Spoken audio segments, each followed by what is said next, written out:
mendasari intinya apa yang mendasari? Betul sekali. Waktu itu ada pemberitaan di sosial media bahwa ijazah Pak Jokowi SMA itu palsu. Oke. Kalau saudara merasa ini mungkin kita hentikan ya.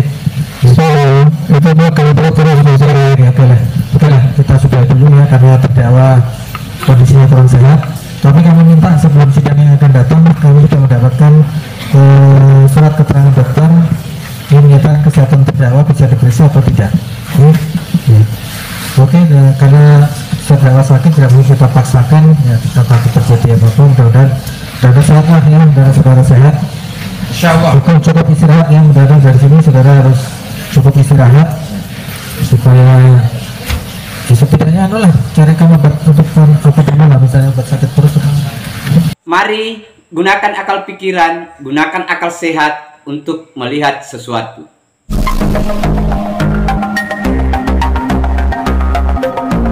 Assalamualaikum warahmatullahi wabarakatuh. Salam sejahtera untuk kita semua, salam demokrasi dan salam pluralisme. Oke sahabat-sahabat, jumpa lagi di Rahmat Channel. Nah, ini masih sekaitan dengan persidangan si Sugiknur dan Bambang Tri, sahabat-sahabat. Tetapi untuk kali ini, sahabat-sahabat, yaitu pemeriksaan terdakwa yaitu Bambang Tri. Nah, tetapi yang lucu sahabat-sahabat karena si Bambang Tri ini dicecar pertanyaan oleh majelis hakim sekaitan dengan bukti-bukti yang ada di dalam buku yang dituliskan oleh Bambang Tri yaitu Jokowi Undercover 2. Tetapi ternyata sahabat-sahabat si Bambang Tri-nya lagi sakit. Dia lagi sakit perut mungkin mules. Jadi dia diminta untuk memeriksa ke dokter dan harus ada surat dari keterangan dokter, surat sehat lah ya. Tetapi untuk lebih lengkapnya sahabat-sahabat, terlebih dahulu mari kita lihat videonya. Ada yang mendasari intinya apa yang mendasari? Betul sekali. Waktu itu ada pemberitaan di sosial media bahwa ijazah Pak Jokowi SMA itu palsu. Kalau saudara mendengar di media ya mau media cetak, media medsos, di medsos juga di TV nasional. Itu di tahun berapa itu? Di 2019. Setelah saudara keluar itu ya 2019. Iya. Itu yang mencetuskan siapa yang mencetuskan bahwa jasa Jokowi palsu waktu itu siapa? Oh itu kalau nggak salah namanya Irene, Twitternya yang booming itu Irene. Ya. Yang saya kutip juga dalam ada dalam buku saudara itu ada ya. Ini buku penuh ya, yang draft, tapi tidak akan berubah lagi kalau dilengkapi itu di daftar pustakanya. Ini sebenarnya siap cetak ya. Tinggal melengkapi sedikit saja. Ini bentuknya draft tapi kan masih belum sempurna ya draft ya. Tidak, kalau isinya sudah ini. Isinya sudah pas. Tidak ada yang saudara koreksi lagi. Nggak ada yang saudara koreksi lagi ya. Termasuk foto-foto yang dimuat di situ. Tentu saja ada kesalahan data sedikit-sedikit resiko supaya saya nggak juai terus gitu loh yang naik kalau buku selalu juai itu. Sejak awal saya publikasikan ya. Oke. Kalau di buku Jokowi yang pertama diterbitkan itu saudara cantumkan juga literatur yang saudara pakai, sumbernya, wawancara dengan siapa, ada. Kalau dalam buku ini ada nggak di sana? Ada, tapi cuma dirapikan supaya komplit ya. Nama-namanya juga saya sebutkan dalam isi itu. Ada di halaman berapa, halaman belakangnya? Dan kemudian mau kita jangan dulu ini kalau ya katanya yang ringan-ringan. Ya udah. Nah intinya ya. Oke. Intinya saudara ada dalam soal menulis buku kan supaya buku itu dianggap sebagai karya, sebagai karya ilmiah maupun karya fiksi, kecuali fiksi ya. Kalau fiksi kan boleh. Oh ini non fiksi jelas. Genrenya non fiksi. Non fiksi kan jelas bukan khayalan kan, ini kan berdasarkan fakta. Berarti kan harus ada sumbernya. Kan kalau di dalam buku karena apalagi saudara menikmati sekian tahun sampai kan mesti pernah mengikuti kuliah metodologi penelitian kan ya, berarti kan ada metodologi itu secara empiris atau secara kepustakaan. Nah, ini dalam menyusun buku ini yang saudara gunakan pendekatan apa? Itu observasi data. Observasi data. Dia wawancara lapangan karena saya lebih cenderung ke metode jurnalistik ya, condongnya. Kalau saya sebagai wartawan kan, jadi saya temui sendiri orang-orang yang saya tulis dalam buku ini. Jadi orang-orang yang saudara sebutkan di dalam buku ini saya pernah saudara wawancarai. Itu termasuk yang nanti akhirnya saudara waktu diwawancarai oleh Pak Gusnur, itu juga yang orang-orang yang saudara sebut. Ya, orang-orang saudara sebut itu ada dalam buku ini ya. Itu saudara misalnya sebagai contoh kemarin itu yang jelas-jelas saja Mahmud Murindo kemarin kan diakui memang pernah ketemu saudara ya, pernah diwawancarai meskipun di persidangan kan dibantah semua ya. Tapi kan saya bantah juga bantahan dia. Ngomongnya dia cuma usir gitu, dia lapor polisi. Berarti yang orang-orang yang di dalam buku yang saudara tulis ini semua pernah saudara datangi ya? Tentu tidak semua. Tidak semua. Ada yang sumber dari media kan ada jelas. Berita sumber dari media, tapi ditulis sumbernya ya? Iya, Tempo misalnya. Ditulis sumbernya ya. Nanti kita periksa buku ini karena saya sudah membaca versi PDF-nya ya. Dimana saudara adukan gitu ya. Kemudian gini, dengarkan ini ya. Nah, saudara pertama kali ketemu dengan Komar itu kapan? Kan sebelumnya kan nggak saling kenal ya? Nggak pernah saling kenal ya? Ya.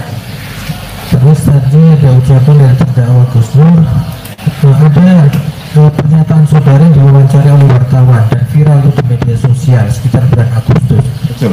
Itu kapan saudara diwawancara itu? Jadi begini, jadi pertama kali bahan itu keluar di medsos itu sebenarnya adalah bahan diskusi tertutup di Forum Jakarta sekitar bulan Agustus itu. Itu bahan diskusi di forum demokrasi. Forum demokrasi. Itu diskusi tertutup sebenarnya ya. Tapi ketika saya keluar, saya dicegat wartawan. Keluar dari ruangan itu ya, ruangan diskusi itu dicegat wartawan. Nah, kemudian adalah muncul pernyataan saudara yang akhirnya viral di media sosial. Dan dia minta untuk konfirmasi, cari penyeimbangnya, dan dia lakukan sehingga saya izinkan untuk dipublikasi. Soalnya kan awal-awalnya kan dari sana. Saudara waktu itu menyatakan apa yang saudara ingat? Ya seperti yang saya nyatakan dalam buku ini. Ada dalam buku ini? Iya ada. Antara lain masalah kepalsuan ijazah Jokowi. Jadi waktu itu judul diskusinya apa sih yang direporter itu? Ya macam-macam, itu kan saya ngomong soal bagian saya gitu loh. Enggak, yang selain narasumbernya selain saudara siapa lagi? Oh, ekonom siapa? Saya lupa namanya. Yang waktu itu memprotes atau bahkan menyatakan pernyataan subsidi BBM yang 400.000. Oh, jelas di situ. Faisal Basri. Bukan, lebih muda. Bukan itu. Ada ekonom ya, menyatakan masalah subsidi BBM segala macam itu ya. 400.000, saya ingat betul. 400.000 itu nggak benar. Itu kan kemudian juga viral di. Narasumbernya berapa orang waktu itu yang diskusi itu? Sebenarnya diskusi bebas saja, artinya siapa yang mau ngomong gitu lah. Terus direkam nggak? Direkam pakai kamera nggak? Tentu ada perekamnya. Ada. Tapi saya nggak. Kalau direkam kan berarti untuk disiarkan nggak? Iya. Enggak, waktu itu nggak siarkan ya? Itu ada televisi yang menyiarkan nggak? Stasiun televisi menyiarkan? Enggak ya? Mungkin internal di media sosial aja mungkin ya? Tapi kemudian saya keluar dicegat oleh wartawan itu. Kemudian itulah yang pertama kali itu. Saudara sampaikan di situ sehingga terus diviralkan di media sosial pernyataan saudara bahwa ijazah Jokowi istri sampai semua kebutuhan tinggi itu diragukan atau palsu.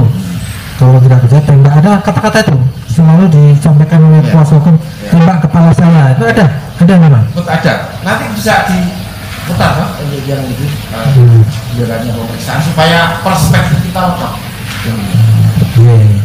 Nah, selain bukti bukunya yang ingin saudara sampaikan, mungkin ada bukti lain ya sebelum kita menginjak ke inti masalahnya.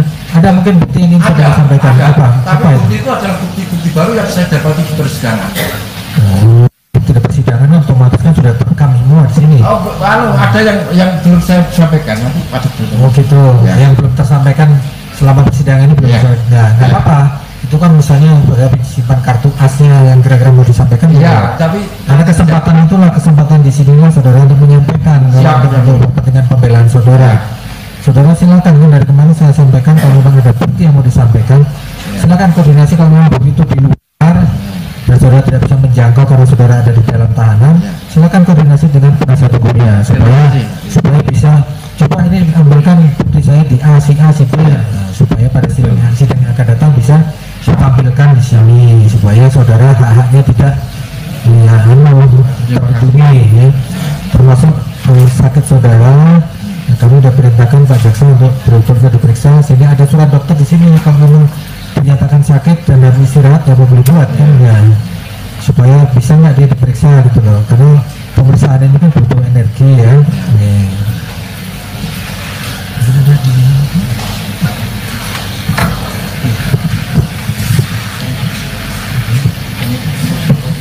Masih kuat? Saya mohon dihentikan karena ada kram kayak gitu ya. Oke. Karena saudara merasa ini mungkin kita hentikan ya. Itu kalau perlu terus ya, oke lah kita sudah dulu ya karena terdakwa kondisinya kurang sehat. Tapi kami minta sebelum sidang yang akan datang kami sudah mendapatkan surat keterangan dokter yang menyatakan kesehatan terdakwa bisa diperiksa atau tidak.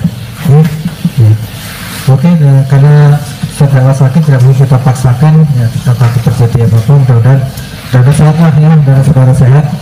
Insyaallah. Cukup istirahat ya, mudah-mudahan dari sini saudara harus cukup istirahat supaya ya, setidaknya lah cari kamu untuk apa lah misalnya obat sakit perut.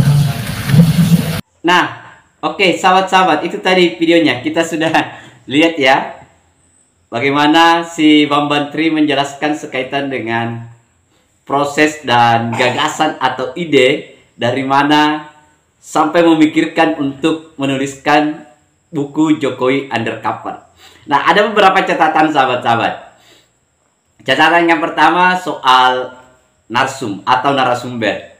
Nah, ternyata apa yang dia lakukan itu hanya betul-betul pada fokus pada sekaitan dengan media, analisis media ya. Dan juga tidak semua narsum juga itu diwawancarai sahabat-sahabat. Dan yang sedikit menjadi pertanyaan besar adalah bahwa ternyata identitas soal ijazah itu tidak pernah sama sekali mendapatkan informasi dari orang-orang yang layak untuk mendapatkan informasi itu sahabat-sahabat. Itu catatan pentingnya. Minimal ya, kalau kita mau berpikir soal ijazah, pastilah yang dekat-dekat dengan penelitian kita kan yang harus diwawancarai itu adalah kepala sekolah atau minimal teman-teman Pak Jokowi waktu dia bersekolah. Kan itu yang agak-agak lebih penting sahabat-sahabat daripada data yang dicomot-comot atau dicopot-copot dari media-media sosial. Bisa jadi media sosial itu tidak utuh menyampaikan informasi tersebut karena mungkin jadi data yang dia terima itu adalah data yang tidak dilakukan secara investigatif dan itu yang dijadikan sebagai dasar penulisan buku Jokowi Undercover sahabat-sahabat. Nah, tetapi di akhir tadi sahabat-sahabat ya kita tidak tahu ya apakah ini alasan atau apa, tapi konon kabarnya si Bambang Tri ini lagi sakit dan diminta jaksa untuk memeriksa si Bambang Tri dan akan menyertakan bukti hasil pemeriksaan dokter, yaitu surat keterangan dari dokter. Saya kira itu sahabat-sahabat, dan saya kira sahabat-sahabat akan mencermati, melihat dan menganalisis seperti apa sebenarnya muatan buku yang dia maksud buku ya, karena dia bilang ini bukan fiksi, bukan hayalan, ini fakta katanya. Nah, saya kira itu sahabat-sahabat. Terima kasih banyak. Akhir kata dari saya, wassalamualaikum warahmatullahi wabarakatuh. Salam demokrasi, salam pluralisme, NKRI harga mati.